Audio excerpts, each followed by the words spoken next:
Hey, I'm David. Today I'm going to show you how to replace the surface element on a Whirlpool electric range. The surface element converts electrical energy into heat, which is then used to cook or heat food on the cooktop. You might need to change out this part if it failed testing or has been damaged. Before we get started, hit those like and subscribe buttons if you want to join our do-it-yourself repair community and get notified each time we post a new video guide. With over 2 million products in stock and the know-how to help you do it yourself, we are AppliancePartsPros.com. Good news. Today's project is so easy that you won't even need any tools. Also, please remember that safety comes first. Always disconnect your electric range by unplugging it or switching the breaker off before you work on it. Now let's get started.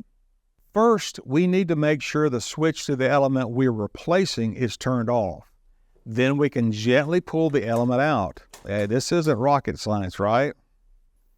Here's the old surface element and here's the new one. If you've already got one, great. If not, you can pick one up at AppliancePartsPros.com. We need to make sure the two terminals are good and straight before we insert the element.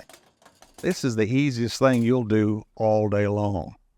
Don't forget to plug your electric range back in or turn that breaker back on. You made it. Great job, and thanks for joining us today. You still there? Yeah, you back there behind the screen. Who else do you think I'm talking to? If you've stuck around this long, make sure you like this video, subscribe to our channel, and let us know how the repair went in the comments. If you haven't gotten a replacement surface element yet, grab your model number and head over to AppliancePartsPros.com to order one. Orders usually arrive in just a few days. We've got lots more troubleshooting and repair videos, and of course, all the parts you need to do it yourself at AppliancePartsPros.com. Thanks for your support, and I'll be keeping an eye out for you.